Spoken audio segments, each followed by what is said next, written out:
Imagine Arrakis, the stars above holding their silence, as they have for 10,000 years of human wandering. Here, in this moment before dawn, we prepare to trace the path of 3 lives that reshaped the universe: a duke's son who would become emperor and god, his sister born to terrible knowledge, and the children who would inherit an empire built on sand and vision. This chronicle carries the weight of prophecy fulfilled and prophecy transformed. Those who listen should know we shall speak of endings and beginnings, and of love and terrible choice. The story spans decades and light years, yet centers always on one desert planet where the spice must flow. Rest easy, for though the tale holds darkness, we tell it gently, as the desert tells its stories to those who know how to listen. What follows is a complete chronicle, every betrayal and transformation, every prescient vision and its consequence. Settle deeply, for we have far to travel.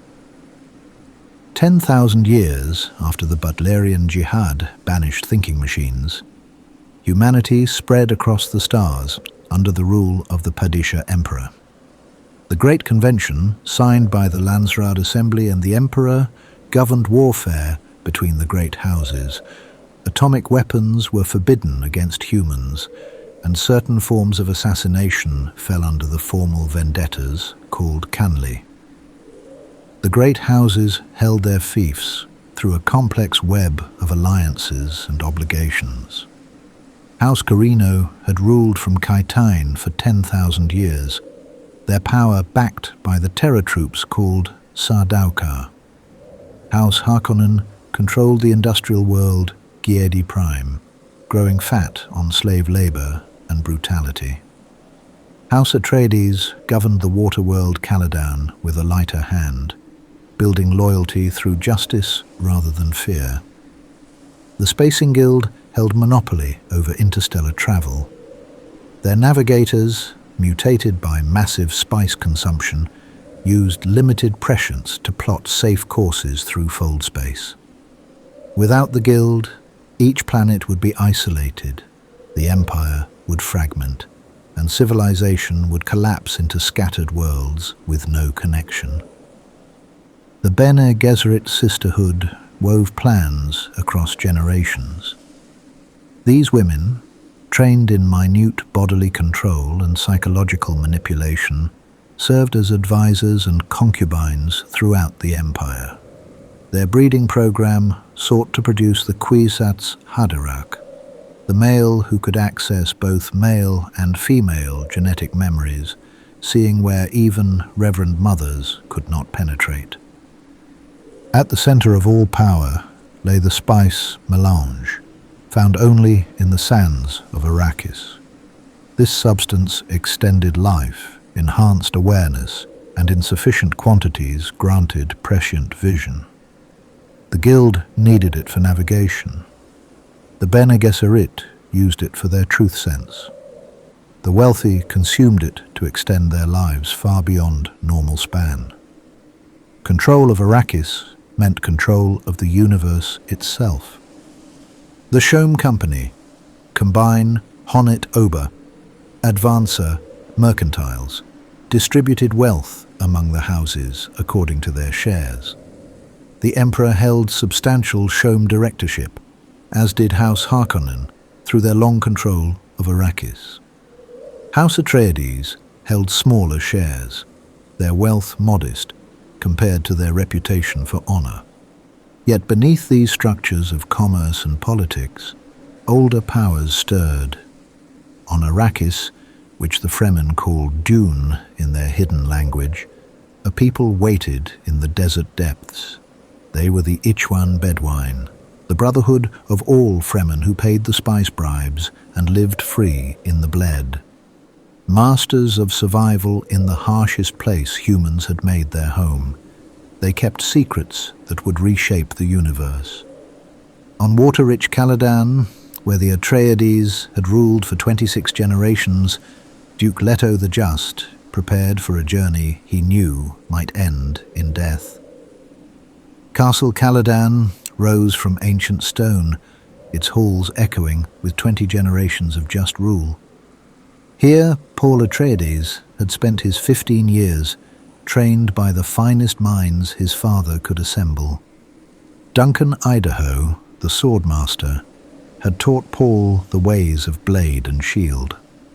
Gurney Halleck, the warrior troubadour with the inkvine scar along his jaw, instructed in weapons and warfare while singing ballads of ancient battles. Thufir Hawat, master of assassins and perhaps the finest mentat human computer in the known universe, taught strategy and computation.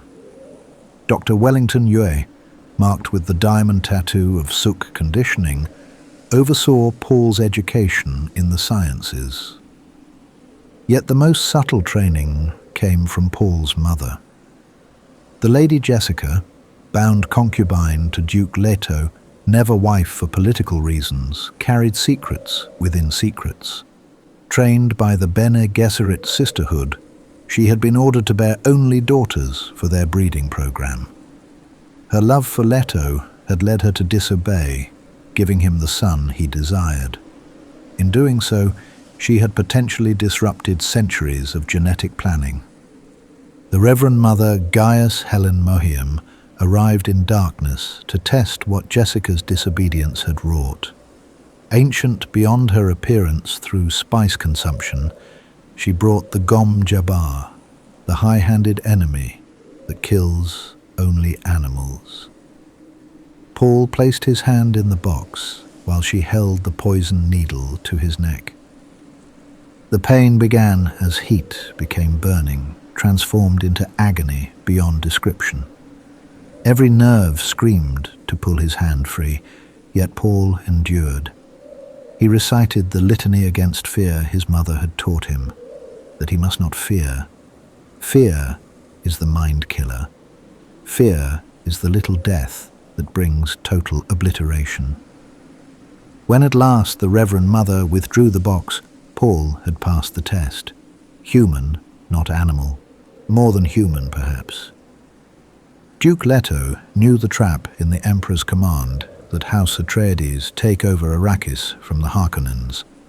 After 80 years of rapacious rule, House Harkonnen had grown wealthy beyond measure from spice profits. They would not forget, and the forms of Canly permitted vengeance. Moreover, Leto's growing popularity in the Landsraad threatened the Emperor himself. What better way to destroy House Atreides than to place them on Arrakis, where Harkonnen traps awaited? The dinner party at the Arrakeen Palace revealed the complexity Duke Leto faced. Around the great table gathered representatives of Arrakis's power structures, each watching for weakness, each measuring the new Duke. The Banker Butte controlled water distribution, selling to the poor at prices that ensured their continued poverty. The Judge of the Change monitored the transition of power, ostensibly neutral, but seeking bribes. Guild representatives sat silent, their allegiance only to spice production. Even among the supposed allies, trust was sand-thin. Jessica, trained in Bene Gesserit observation, read the minute signals of deception and alliance. She noted how the water shipper's wife displayed her wealth in water-wasting fashion, wearing garments that required laundering rather than the practical stillsuits of those who understood the desert. The stillsuit manufacturer Twek appeared loyal, but carried obligation to powers beyond the Duke. Only planetologist Kynes seemed to hold secrets worth knowing. Something in his manner suggested knowledge of the desert beyond any off-worlder's understanding. Duke Leto spoke of his plans to win the loyalty of Arrakis through justice rather than fear. He would reduce the spice bribes. He would govern fairly. He would seek alliance with the Fremen, those mysterious people of the desert whom the Harkonnens had hunted but never conquered. Noble plans, Jessica thought, watching the reactions around the table. Noble and doomed, unless they could navigate currents deeper than politics. Paul experienced his first prescient visions during these early days on Arrakis. The spice saturated everything, in the air, the food, the very dust that settled on every surface. In his bloodstream, already rich with genetic potential from both Atreides and Harkonnen lines through Jessica's hidden parentage, the melange awakened terrible sight. He saw possible futures branching like wind-carved patterns in sand. In many visions he died. In others, he became something that frightened him more than death, a figure of worship, a catalyst for slaughter across the stars. Duke Leto insisted on viewing spice mining operations firsthand, bringing Paul to understand the source of Arrakis's wealth. In the deep desert, massive crawler factories processed spice-rich sand, while spotters watched for worm sign, the rhythmic vibrations that attracted the great makers. The sandworms of Arrakis defied easy understanding. Some stretched more than 400 meters in length, their mouths 80 meters wide, filled with crystalline teeth that could reduce rock to powder. They moved through sand as fish through water, drawn inevitably to any rhythmic vibration. The relationship between worm and spice remained mysterious to off-worlders, though Kynes hinted at deeper connections. When a spotter's ornithopter failed during their observation, Paul's prescient vision showed him the disaster approaching, a worm coming faster than expected, the crawler unable to escape. Duke Leto ordered his own thopter down to rescue the crew, saving lives at risk to himself. The miners saw this and remembered. Here was a duke who valued men over spice, unlike the Harkonnens who would have calculated the loss as acceptable. Dr. Kynes accompanied them, and in the crisis revealed knowledge that surprised even himself. He helped coordinate the rescue with efficiency born of long desert experience. When Duke Leto asked why he hadn't mentioned such expertise, Kynes replied obliquely about serving the highest bidder. Yet something in his manner suggested allegiances beyond mere employment. The betrayal came from within, as the deepest cuts always do. Dr. Wellington Yue bore the diamond tattoo of imperial conditioning, the Suk School's guarantee that he could not betray his patient. The conditioning was considered absolute. No Suk doctor had ever overcome it. Yet the Baron Vladimir Harkonnen had found the flaw in this certainty. The Baron himself embodied appetites unchecked by any moral constraint. His body, grown massive through disease and indulgence, required suspensor globes to support its weight. He took pleasure in others' pain, in the corruption of innocence, in the exercise of power without restraint. With his nephews, Glossu Beast Raban, brutal but stupid, and Feyd-Rautha, beautiful and deadly, he had planned the Atreides' destruction across patient years. By capturing Yue's wife Wanna, herself Bene Gesserit, and subjecting her to tortures that destroyed her mind while keeping her technically alive, the Baron created pain greater than conditioning. Each day Yue lived, knowing his beloved suffered, until the only escape lay through betrayal. The Doctor moved through the Arrakeen Palace, disabling shields, drugging guards, preparing the way for Harkonnen forces. The attack came with overwhelming force. Harkonnen troops, reinforced by 2 legions of the Emperor's Sardaukar disguised in Harkonnen livery, struck every Atreides position simultaneously. The Sardaukar, those terror troops trained on the hell world of Salusa Secundus, fought with efficiency that made even Atreides' training seem inadequate. Duncan Idaho led a desperate defense at the command post, holding a narrow passage against impossible odds. His last stand bought precious minutes for others to escape, until even the greatest swordmaster of his generation fell to superior numbers. Thufir Hawat, the master of assassins, found himself captured through treachery and drugs. His Mentat abilities turned to Harkonnen's service through careful manipulation. Gurney Halleck escaped with a small band of men into the desert, presumed dead by both sides. The Atreides forces, so carefully built over generations, shattered in a single night of violence. Duke Leto awoke paralyzed before Baron Harkonnen, Peter de Vries, the Twisted Mentat, and Yue himself. The doctor's confession came with tears, how the Baron had broken him, how Wanner was certainly dead now that the betrayal was complete. Yet Yue had prepared one final gesture, either redemption or revenge. He had replaced one of Leto's teeth with a hollow replica filled with poison gas. When crushed, it would release a cloud deadly to anyone within meters. The Baron gloated over his captured enemy, coming close to savor the Duke's helplessness. Leto bit down, feeling the tooth crack, exhaling the poison cloud even as his own life ended. But the Baron, paranoid from a lifetime of assassination attempts, had activated his shield and moved with surprising speed for his bulk. Peter de Vries died in his master's place, the poison claiming the wrong victim. Duke Leto Atreides passed into darkness, knowing he had failed, even in this last service. Jessica and Paul escaped in an ornithopter Yue had prepared, his partial redemption for necessary betrayal. The doctor had included supplies, weapons, and most crucially, a map to reach the Fremen. His note explained what he could. "You must flee to the desert. The Fremen will accept you if you can reach them.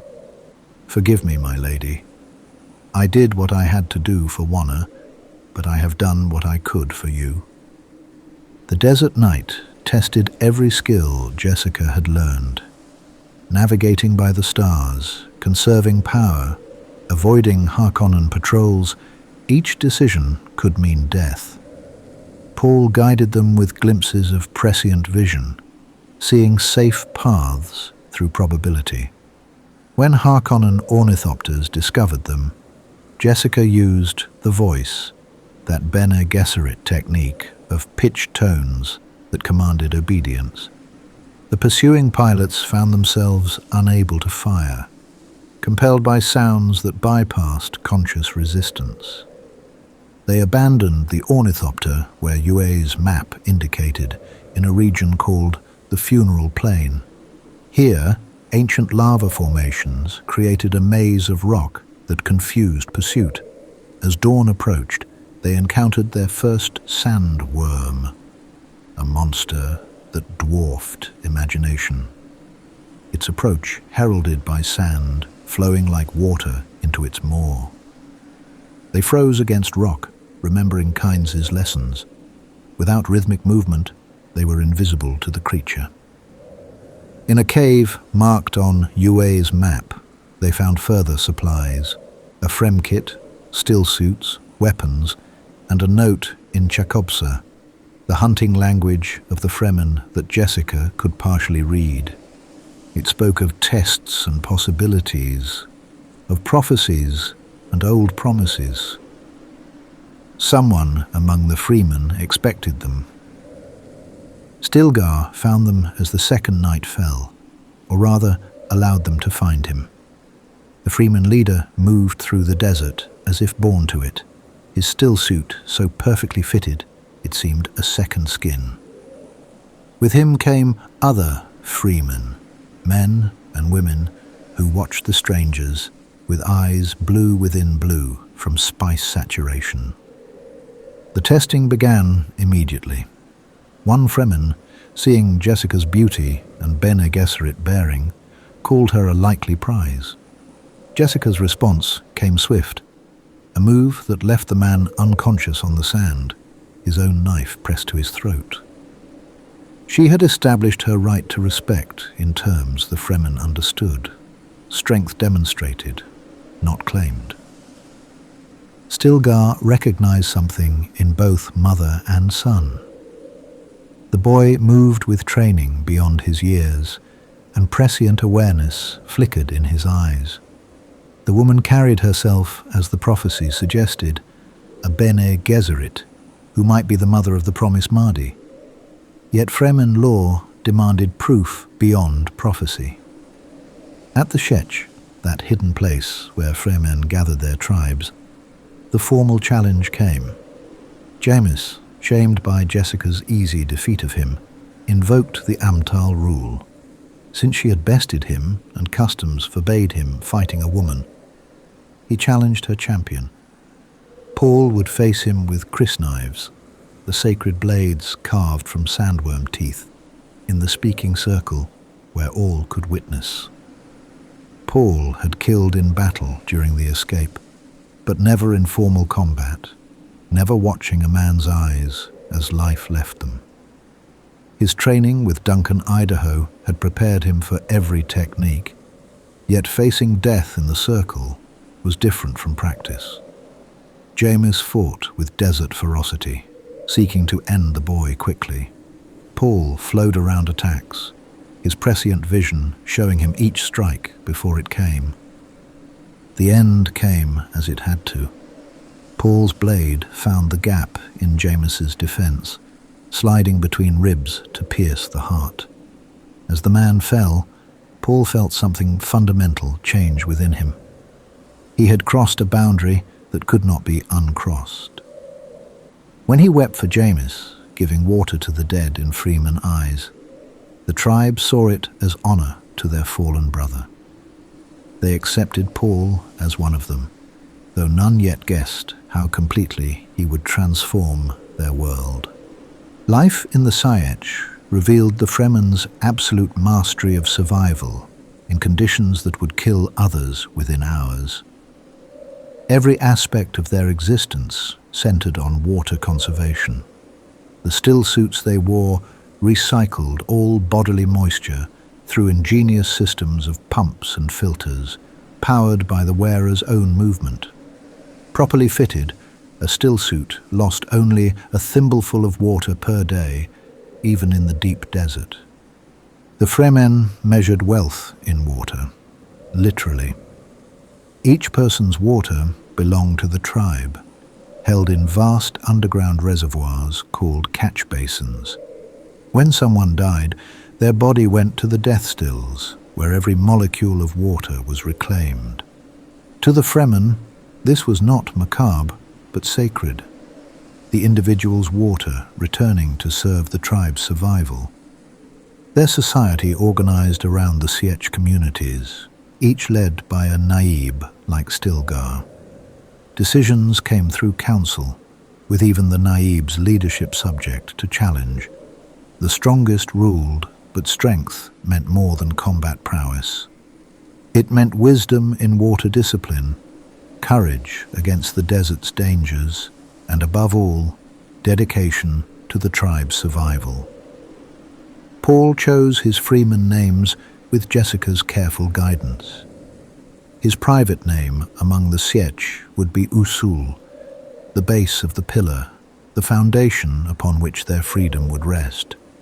His public name, the one by which strangers would know him, came from the small desert mouse they called Muad'Dib. The mouse that leaped, wise in desert ways, became his symbol. Chani, daughter of the dead Imperial planetologist Liet Kynes, became Paul's guide in Fremen ways. She of the desert spring, wise beyond her years, patient with the off-world customs he slowly shed. In her company, Paul found moments of peace between the prescient visions that increasingly dominated his awareness. She taught him the desert's secret names, the signals of weather in sand patterns, the 17 different ways to conserve moisture in deep desert travel. Jessica faced her own transformation. The Fremen Reverend Mother, ancient beyond counting, had waited long for the one promised by prophecy. As death approached, she required a successor to hold the Sietch's memories, not just her own, but those of all Reverend Mothers before her, passed down in an unbroken chain through the centuries. The ritual required drinking the water of life, the bile of a drowned sandworm, poisonous beyond measure. A Reverend Mother must use her body's deepest knowledge to transform the poison molecule by molecule, creating instead a consciousness-expanding drug that opened genetic memory. Failure meant death. Success meant becoming something more than individual, a vessel for the tribe's accumulated wisdom. As Jessica began the transformation, her Bene Gesserit training allowing her to manipulate her body chemistry at the molecular level, she made a terrible discovery. Within her womb, her unborn daughter experienced the same transformation. The child's consciousness awakened to full awareness, flooded with memories from countless lives. Aaliyah would be born knowing, an abomination by Bene Gesserit law, a child who had never been allowed childhood. Jessica succeeded where others might have failed, but the cost echoed through time. She gained the memories of Fremen Reverend Mothers, stretching back to the first women who learned to survive Arrakis. She saw their dreams of transforming the desert, their patient work across generations, their prophecies shaped by Bene Gesserit manipulation. The Missionaria Protectiva had been here, seeding myths for just such a moment. Yet the Fremen had taken those seeds and grown something unique, something even the sisterhood hadn't foreseen. The spice worked differently in Paul. Where Jessica gained female memories, he began touching something deeper, genetic memories from both male and female lines. The Bene Gesserit had sought this for 90 generations, breeding for a male who could survive where Reverend Mothers could not venture.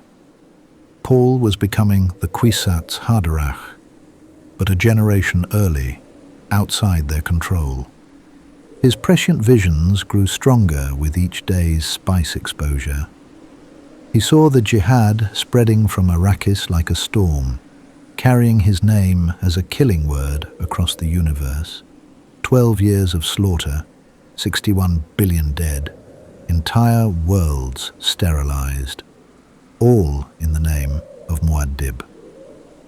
He searched desperately for paths that avoided this future, but every decision seemed to narrow possibilities toward the same terrible conclusion. The Fremen began to see him as their prophesied leader, the Lisan al-Gaib, the voice from the outer world who would lead them to freedom. Paul recognized the trap in prophecy. By fulfilling their expectations, he bound himself tighter to the path of jihad. Yet refusing meant abandoning them to Harkonnen brutality. Every choice carried terrible weight. He learned the great secret Kynes had discovered, the relationship between sandworm and spice. The young worms, called sand trout, were water seekers that insisted any moisture they found. Their elimination of free water created the desert. When they matured into sandworms, their metabolism produced the spice as a waste product. The ecosystem was a closed circle. Destroy the worms, lose the spice. Bring water to Arrakis, kill the worms. The Fremen dream of a green world meant the end of the wealth that made Arrakis valuable. Paul took the name Muad'Dib among the commandos, becoming a figure of legend even among the legendarily fierce Fremen. He introduced off-world fighting techniques that multiplied their effectiveness. The Weirding Way Bene Gesserit combat training turned Fremen into warriors who could kill Sardaukar in single combat. They struck Harkonnen operations with increasing boldness, disrupting spice production, bleeding the occupiers grain by grain. Gurney Halleck, believing all Atreides dead, had joined smugglers operating at the desert edge. When Fremen raids struck his group, he found himself facing Paul in combat before recognition dawned. The reunion brought joy tinged with sorrow. Gurney carried hatred for Jessica, believing she had betrayed Duke Leto. Only when Paul forced the truth did Gurney understand. Jessica was no traitor, but another victim of deep-laid plots. The reunion also brought disturbing news. Raban's reprisals grew ever more brutal, following the Baron's plan to make Arrakis hunger for a savior. When Fade Rautha eventually replaced his older brother, the populace would welcome him with relief. The Baron played a long game, not knowing the game itself had changed. Paul's greatest test came when he chose to drink the water of life in its raw form. Not the changed poison Jessica had taken, but the bile straight from a drowned worm. No male had ever survived this. His body convulsed for weeks as he lay in coma, his metabolism struggling to transform the poison. Chani fed him drops of the changed water, giving his body templates for the transformation. When he awakened, Paul had become what the Sisterhood feared and sought, the Kwisatz Haderach in full. He could see genetic memories from all his bloodlines, understood the web of causality stretching back to humanity's earliest days. More terribly, his prescience now showed the far future with crystalline clarity. He saw the necessity of the jihad, the species-wide stagnation it would prevent, the scattered humans it would create beyond any empire's grasp. The golden path stretched before him, each step paid in blood. The Emperor came to Arrakis with his full might. 5 legions of Sardaukar, the Baron Harkonnen and his entourage, representatives of the great houses of the Landsraad and the Guild itself. They came to end the disruption of spice production, to crush this desert rebellion before it spread. Shaddam IV, secure in 10,000 years of Corrino rule, could not imagine defeat. Paul chose his ground carefully. In the Great Basin before Arrakeen, where shield walls channeled movement, he placed his forces. 74,000 Fremen awaited, each worth 10 Sardaukar in desert combat.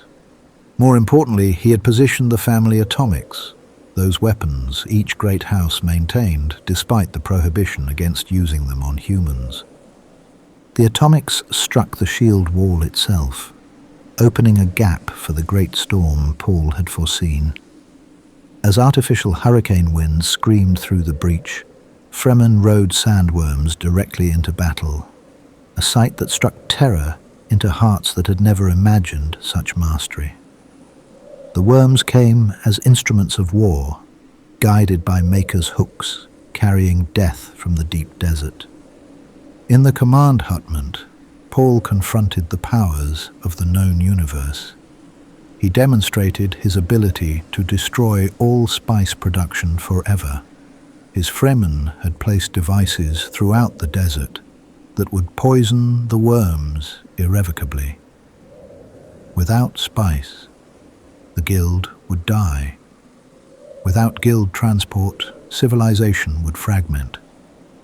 The threat alone commanded attention. By the forms of Canley, Fade Rautha challenged Paul to single combat. The Baron had trained his entire life for such moments, his body a weapon honed to perfection. He carried a poisoned blade, hidden needles, every advantage his Harkonnen nature could devise. The Emperor agreed to abide by the outcome. What choice did he have with Paul's thumb on the trigger of universal catastrophe. The combat displayed two philosophies of power. Feyd-Rautha fought with techniques designed to maim and terrify, to break an opponent's spirit before killing him. Paul flowed like sand, each movement necessary, nothing wasted. His prescience showed him Feyd's attacks, but prescription meant following a path exactly, and one variation could bring death. In the moment of crisis, Paul chose the unexpected, allowing Feyd's blade to pierce him slightly, accepting the poison to create an opening. His own blade found the Harkonnen's heart with surgical precision. As Feyd-Rautha died, Paul spoke the words that would echo through history. "You fought well, cousin." For they were cousins indeed, Baron Harkonnen being Jessica's father, a secret the Baron never knew. The great houses witnessed as Paul dictated terms. Shaddam would abdicate. Paul would take Irulan as wife to legitimize his claim, though she would remain childless. That honor belonged to Chani, who owned his love. The Fremen would spread among the stars as missionaries and warriors, carrying the word of Muad'Dib to every world. Those who accepted would live. Those who resisted would face the desert's judgment. Thus ended the first transformation. The Duke's son had become emperor, but at such cost as to break lesser souls. Ahead lay the weight of prescient knowledge, the burden of necessary deaths, the transformation of love into legend. The desert had made Paul more than human, and in doing so had begun to strip away his humanity grain by grain.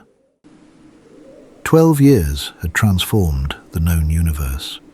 The jihad Paul had foreseen and failed to prevent had swept across the stars like a desert storm. 61 billion souls had died in Muad'Dib's name, more than all humanity's previous wars combined. Entire worlds had been sterilized when they resisted the new faith.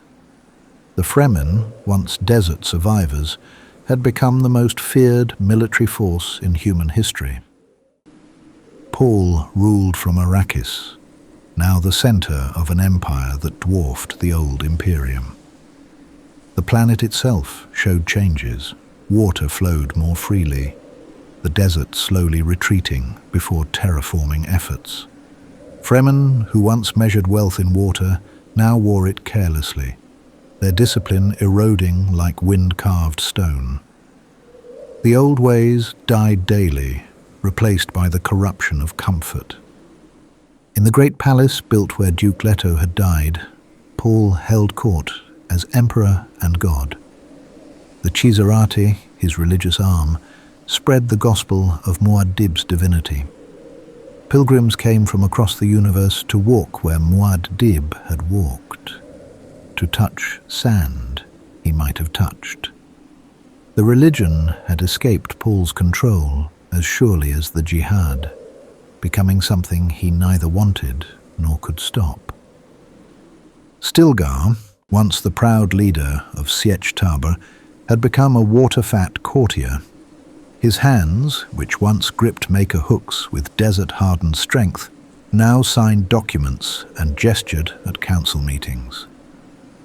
When Paul looked at his old friend, he saw what comfort did to Fremen, what it was doing to all of them.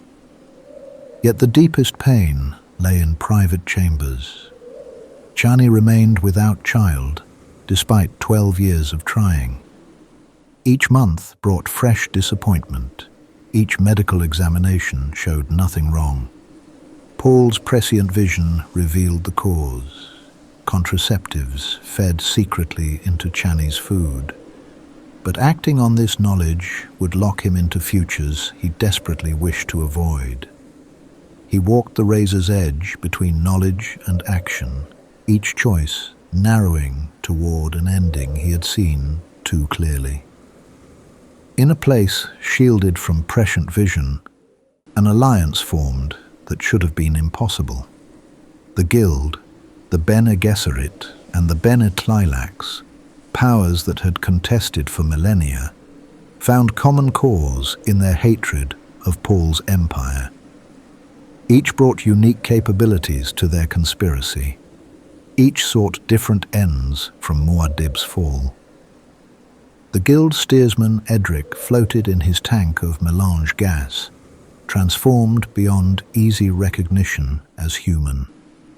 His prescient navigation allowed guild highliners to fold space, but more importantly here, his presence created a bubble of null vision. Within his influence, even Paul's prescient sight could not penetrate. The conspirators could meet and plan without detection. The Reverend Mother Gaius Helen Mohiam represented the sisterhood's bitter interests. Paul was their Kwisatz Haderach, bred through 90 generations of careful planning, yet he had escaped their control. Worse, he refused to share his genetic heritage as they wished, keeping to Chani rather than breeding with their selected candidates. The sisterhood that had created him now sought his destruction. The Tleilaxu brought capabilities that disturbed even their allies. From their axolotl tanks, biological wombs of unspoken origin, they could grow golas, flesh reconstructed from dead cells.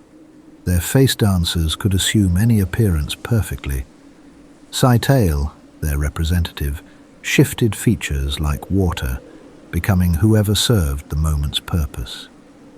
Princess Irulan attended these meetings with complex motives.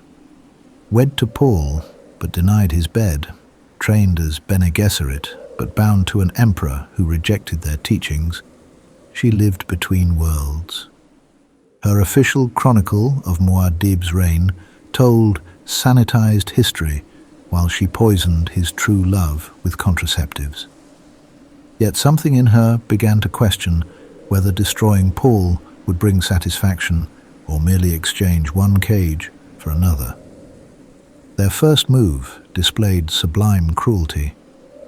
From Tleilaxu tanks came a perfect reconstruction of Duncan Idaho, Paul's swordmaster who had died protecting his escape. They called him Hate, gave him the metal eyes of Tleilaxu manufacture, trained him as a Zensuni philosopher and Mentat human computer. Then they presented him to Paul as a gift, knowing how memory would cut. Paul accepted, his prescience showing necessity in this dead man walking. Hate claimed no memories of his former life, spoke with Duncan's voice, but without his warmth. He served as intended, a constant reminder of loss, a question about the nature of identity. Yet Paul saw deeper patterns in the gift, futures where Duncan Idaho would return again and again across millennia, each gola serving purposes beyond the Tleilaxu's imagination. The dwarf Bijaz accompanied the gift, a creature of disturbing capabilities. Tleilaxu grown, he possessed hypnotic powers that could command obedience through sonic patterns. His rhyming speech masked deeper purposes. He carried activation codes that could compel Hate to specific actions at crucial moments. Paul allowed him to remain, knowing the danger, but seeing no future where banishment improved outcomes. Paul's prescient visions contracted like a closing fist.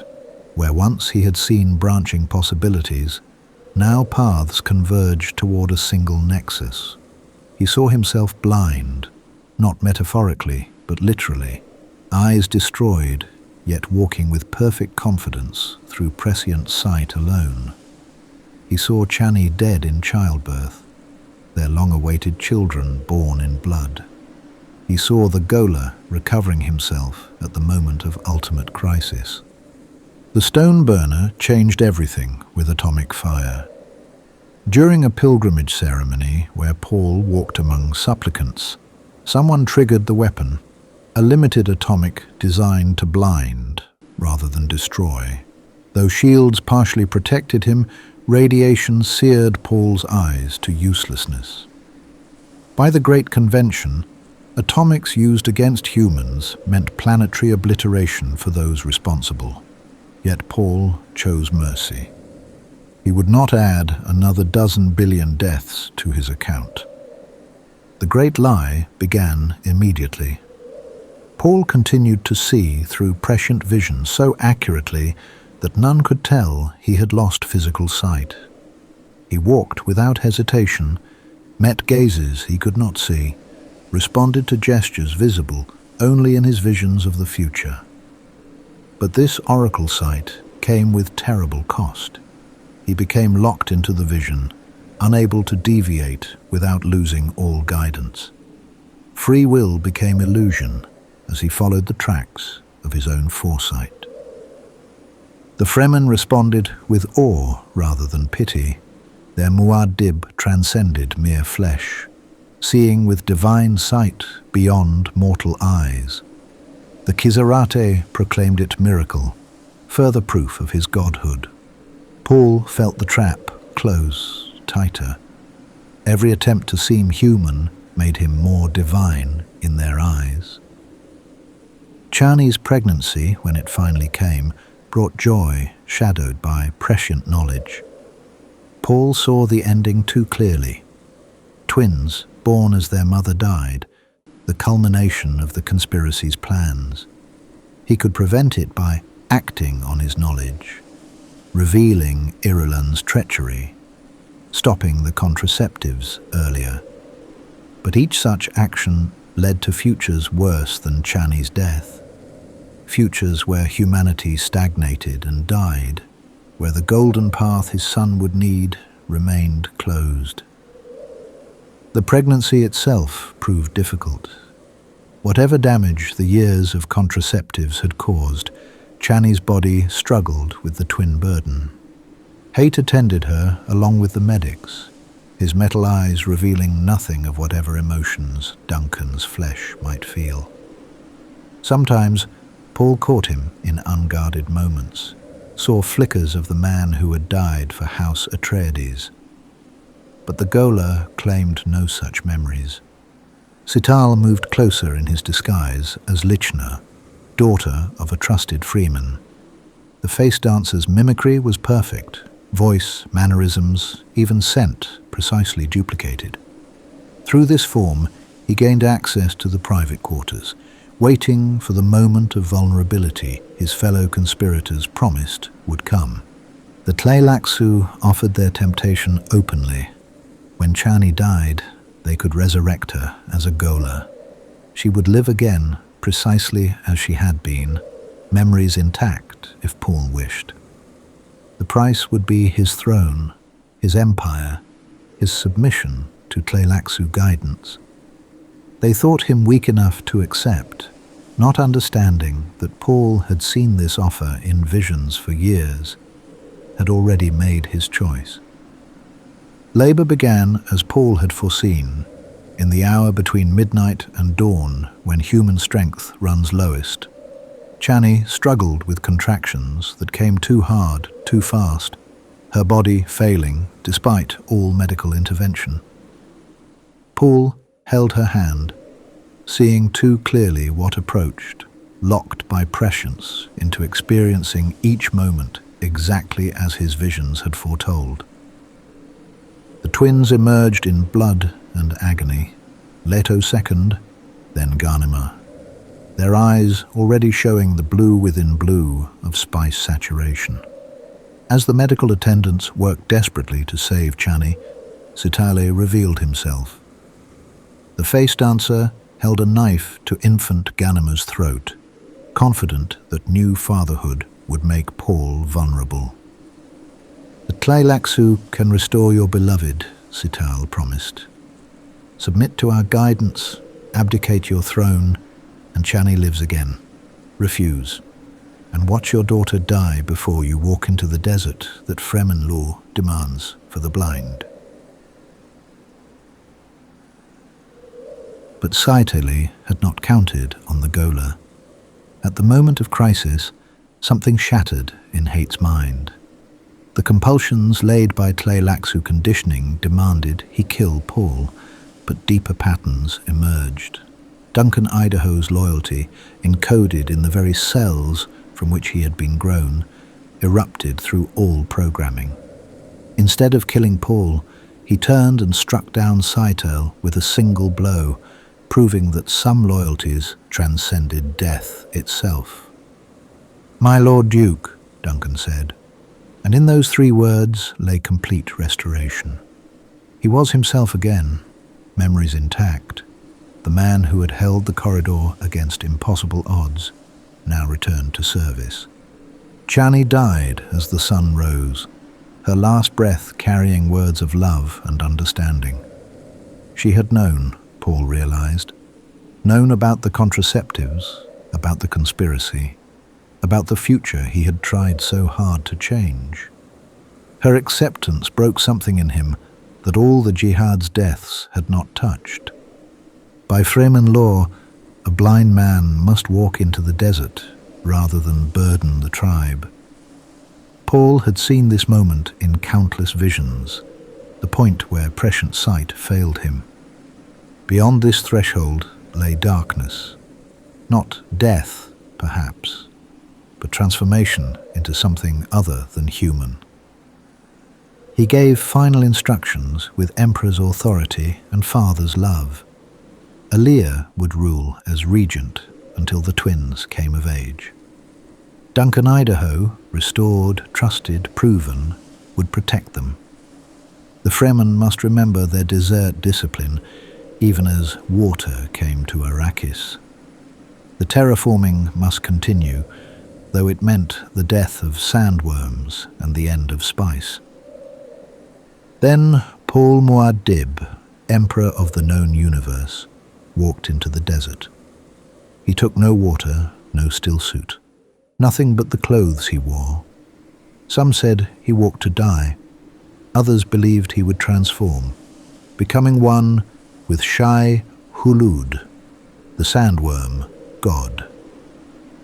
The Kwisatz proclaimed he would return in the fullness of time.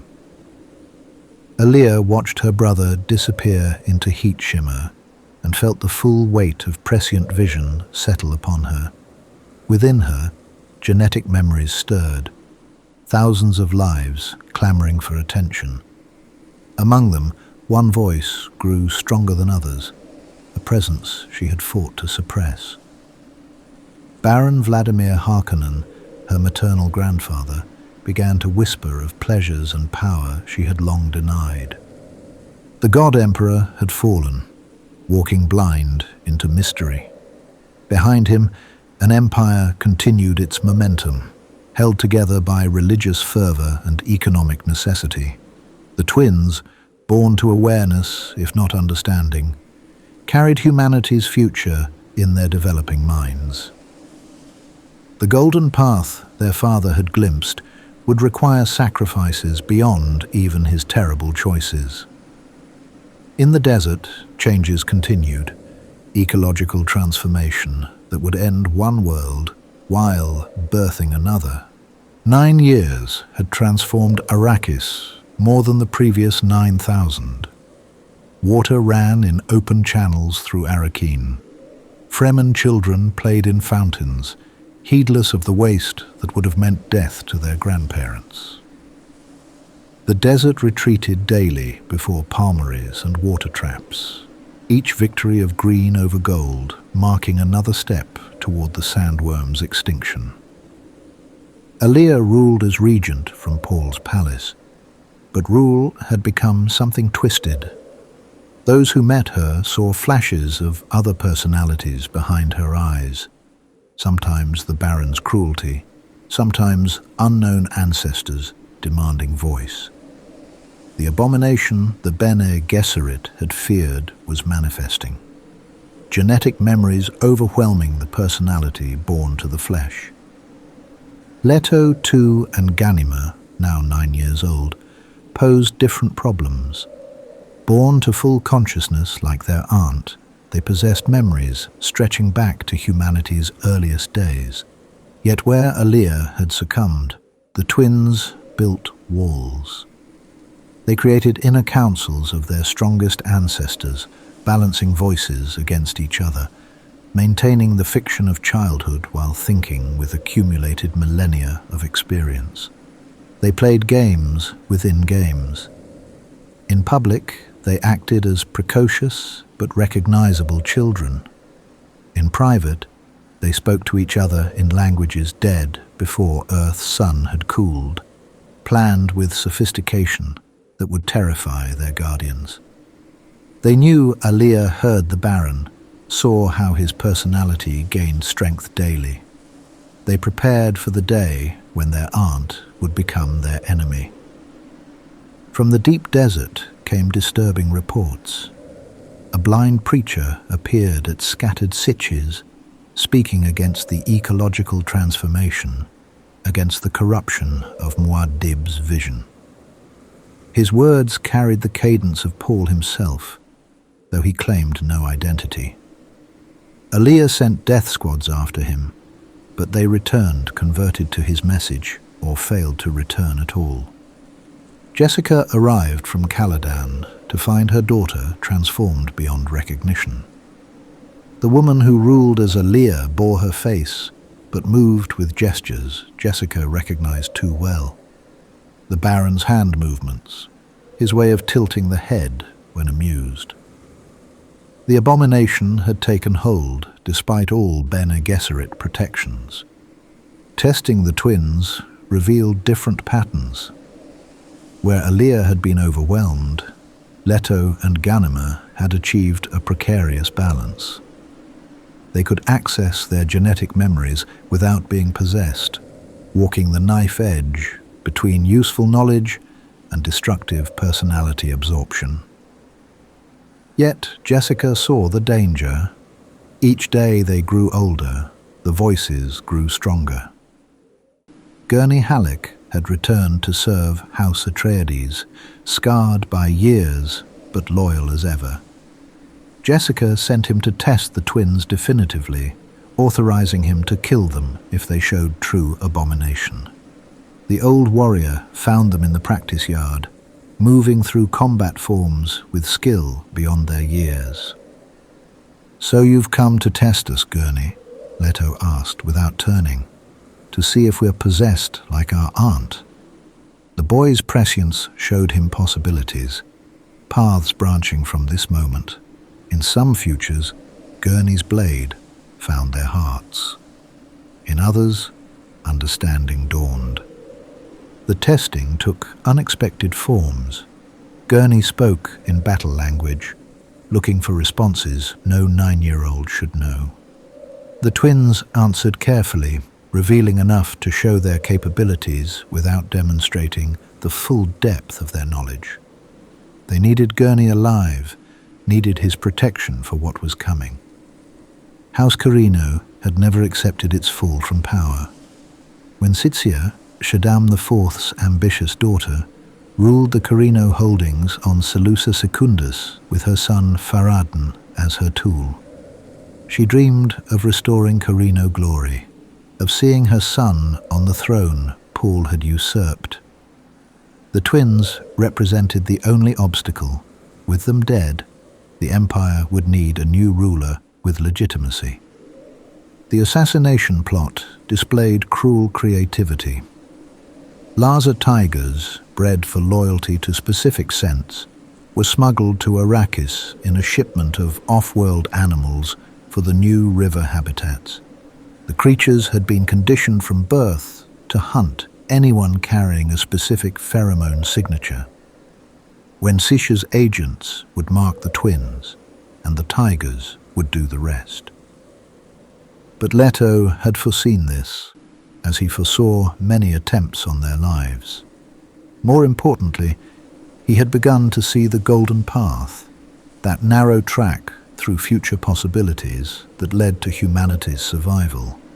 The vision came clearer with each massive dose of spice he secretly consumed, quantities that should have killed him, but instead began a transformation more profound than his father's. The sand trout, those water seekers that created the desert, featured in his visions.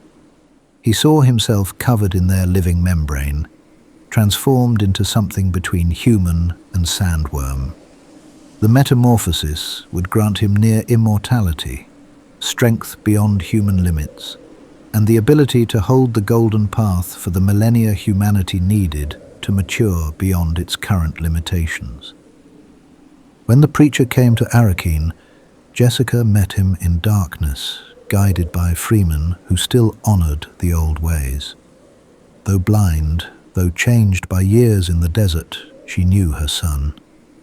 Paul had survived what no one survived. The blind walk into the desert, transformed by extremity into something beyond the human or divine. "Why?" she asked, mother to son, in the privacy of shielded night. "To see what I had wrought," Paul answered, "to prepare them for what must come. Leto knows the golden path. I could glimpse it, but lacked the courage to walk it fully. He will become what I could not, humanity's predator, teaching them to grow beyond any cage." He explained what prescience had finally shown him. Humanity faced extinction through success. The empire too stable, prescience too common, stagnation setting in like rot. Only by becoming a tyrant worse than any in history could Leto teach humanity to reject tyrants forever. Only by scattering them beyond any prescient vision could he ensure survival. Paul had come to prepare the way, to ensure his son had the strength for transformation. His preaching against the Kwisatz served to undermine the religious structure that would otherwise resist Leto's changes.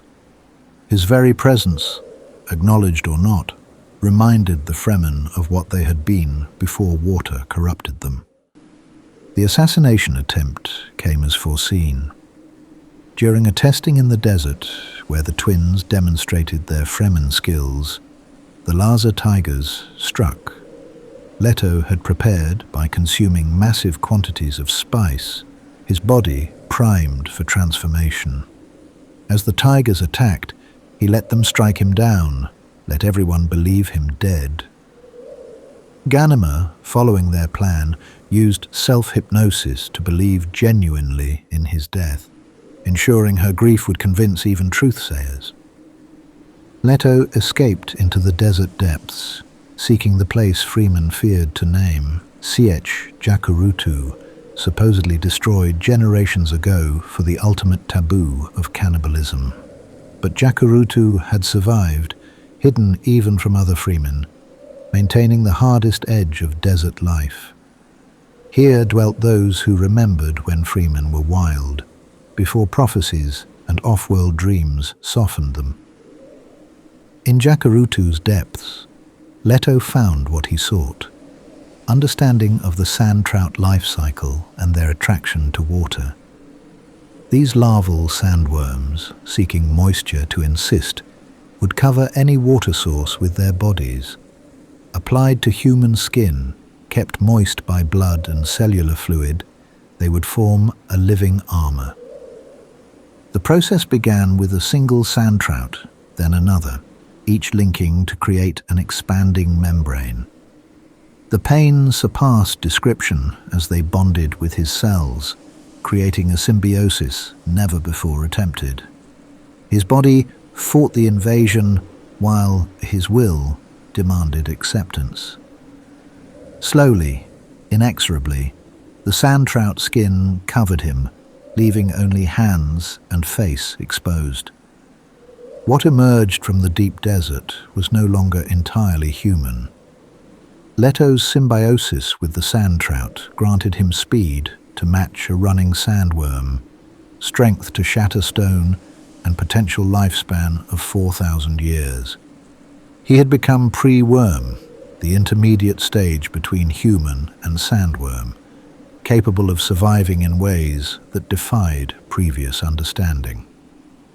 Yet the physical transformation paled beside the mental changes. His prescient vision clarified into the golden path. a track through time so narrow that one deviation would doom humanity. He saw his necessary future, 3,500 years of tyranny, breeding programs that would scatter humanity beyond any gathering, technologies suppressed to force adaptation. He would be hated by trillions, remembered as the greatest monster in history. This was the sacrifice the Golden Path demanded. He tested his new capabilities in the desert, learning the synchronized rhythm that let him move at supernatural speed. The sand trout skin amplified every motion, turning him into something that could outrace vehicles and strike with crushing force. Yet he retained human consciousness, human purpose, though both were changing under pressure of extended vision. Returning towards civilization, he encountered Gurney Halleck, who had been searching for the supposedly dead twins. The old warrior's shock at Leto's transformation gave way to horror as the boy explained what he had become and why. This was not possession, but conscious choice, not abomination, but abnegation, the surrender of humanity for humanity's sake. In Arrakine's plaza, where once Paul had preached to multitudes, the preacher delivered his final sermon. He spoke against the priests who had corrupted Muad'Dib's vision, against the ecological transformation that would kill the sandworms, against the comfort that had destroyed Fremen discipline. His words carried the authority of lived experience, the weight of terrible knowledge. Aaliyah came to witness this blasphemy, the Baron's personality now dominant behind her eyes. She had arranged for young priests, fanatic in their devotion, to silence this voice that undermined her authority.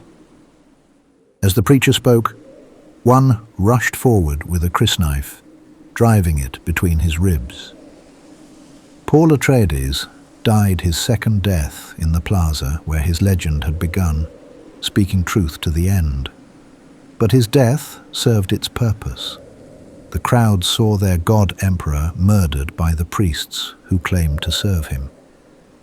The Kwisatz authority shattered like a struck window, preparing the way for the transformation Leto would bring.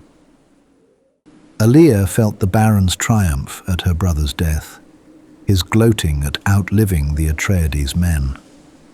In that moment of his greatest strength, she found will for one final act of defiance. Racing to the temple tower, she climbed to its highest point.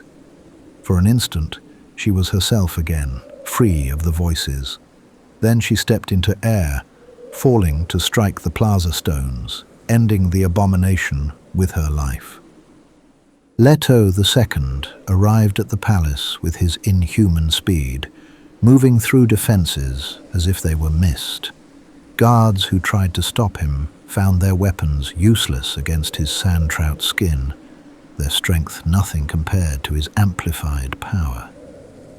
He demonstrated abilities that belonged in legend, not reality, establishing his authority through overwhelming capability. Before the assembled houses, he proclaimed himself emperor, not with Paul's reluctance or Aaliyah's corruption, but with clear purpose.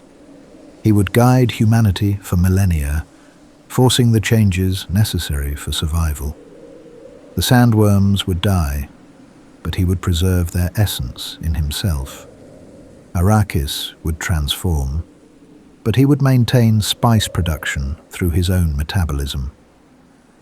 Farad'n Corino, brought as prisoner but treated as student, proved himself through asking the right questions.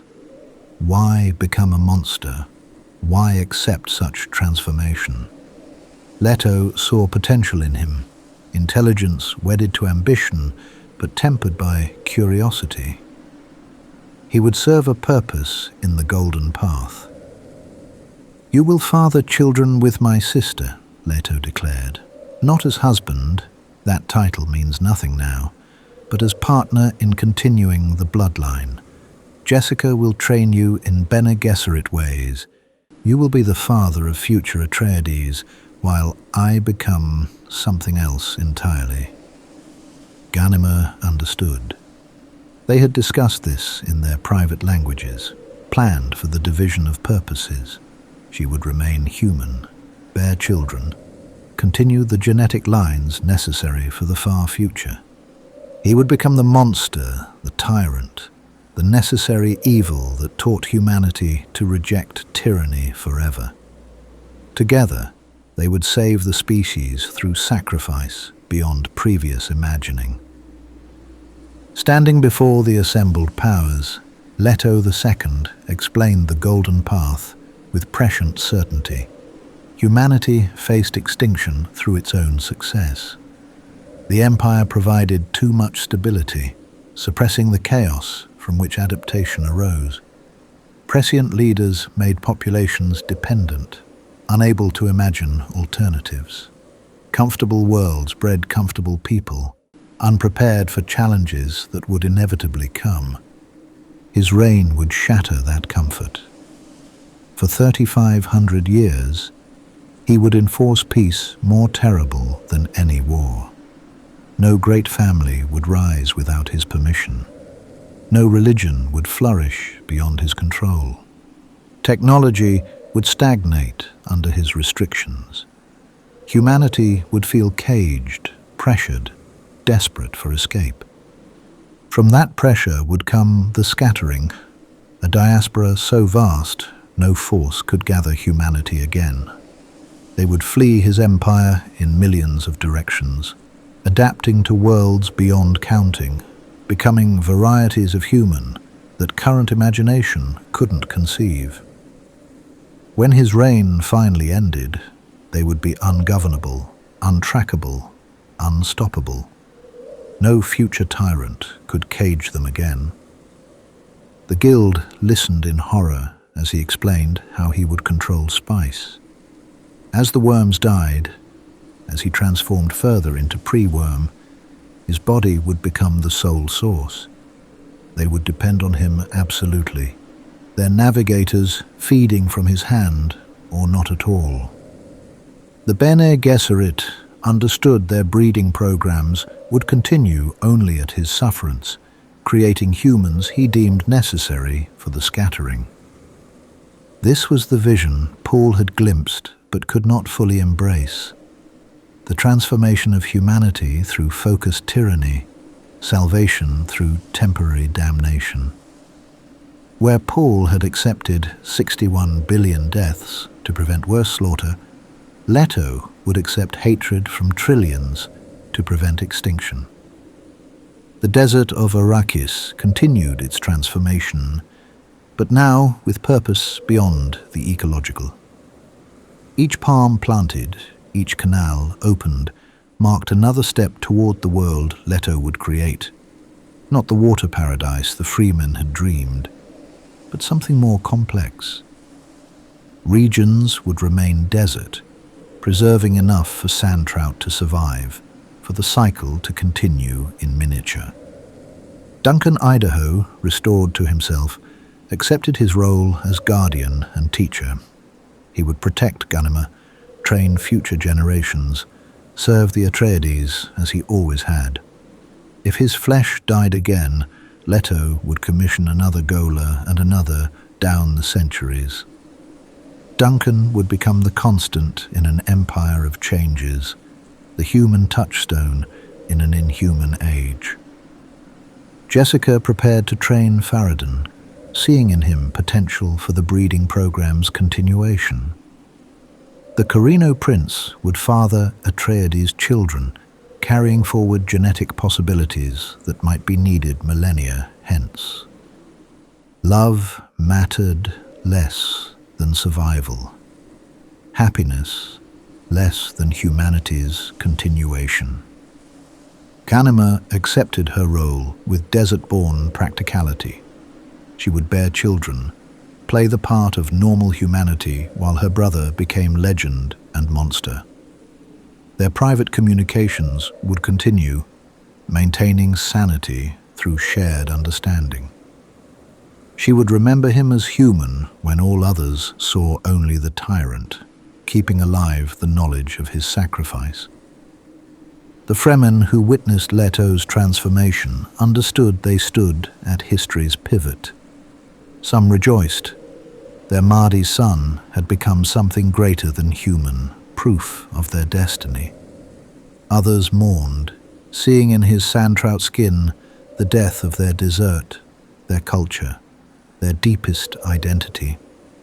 Both responses served Leto's purpose, creating the tensions from which future adaptation would spring.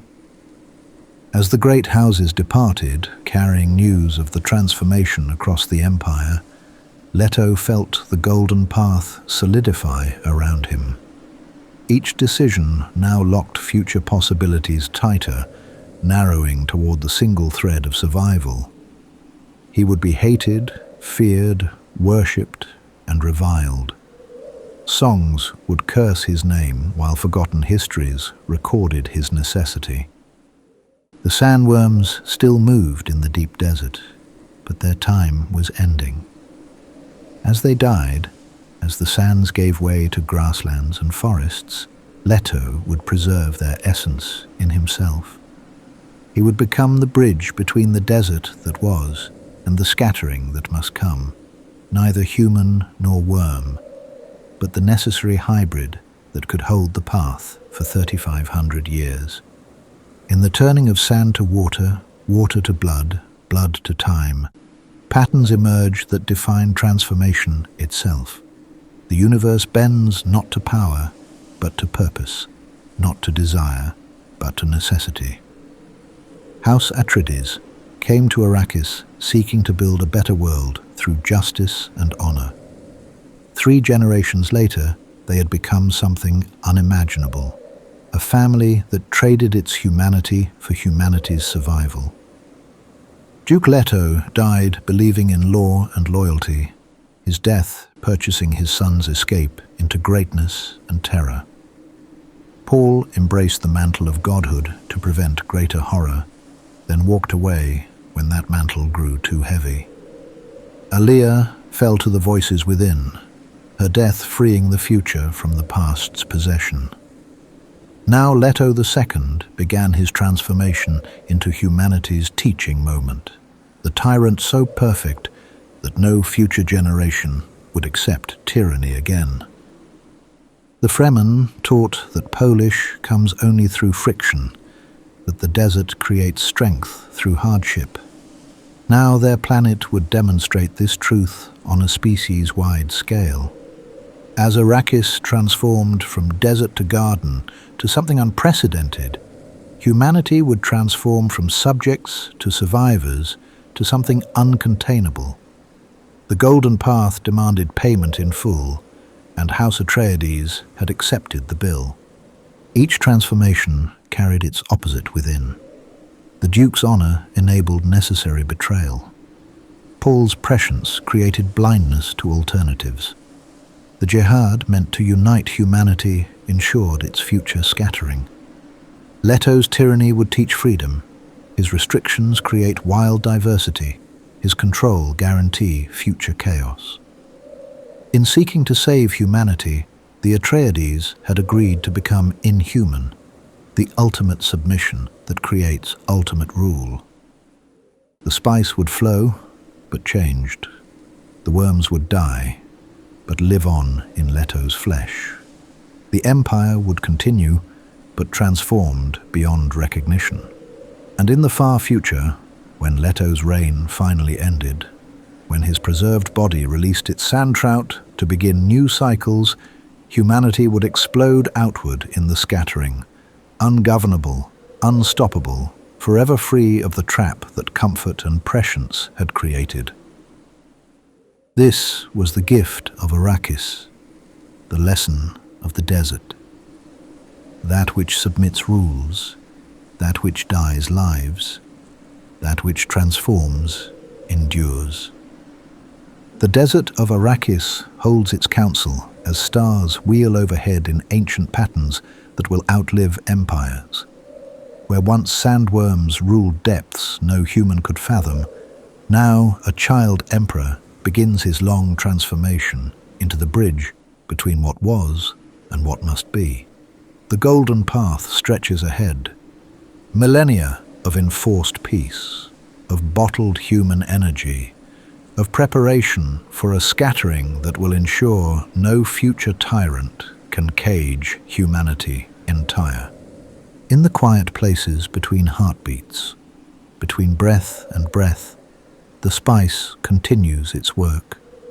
It flows through bodies and minds, through economics and prophecy, transforming everything it touches. From desert mouse to emperor, from water dreams to fulfilled nightmares, from human to more than human. The chronicle rests, but does not conclude. The sand remembers when it was rock, the rock remembers when it was fire, the fire remembers when it was star stuff drifting between suns. All transformation is temporary, all permanence an illusion, all power merely borrowed from the universe's endless tendency toward change. Rest now in the knowledge that survival comes through adaptation, that strength comes through struggle, that freedom comes through understanding what must be surrendered. Tomorrow, the universe will continue its patient work. Stars will burn and cool, and somewhere in the vast dark, humanity will spread like sand before wind. Too numerous to count, too diverse to control, too scattered to ever be caged again. The Atreides have paid the price for this future. The desert has given its gift. The transformation is begun. Sleep now, and dream of golden paths through gardens that were once sand, knowing that every ending carries the seed of new beginning. Every death enables life. Every monster might be a savior in disguise.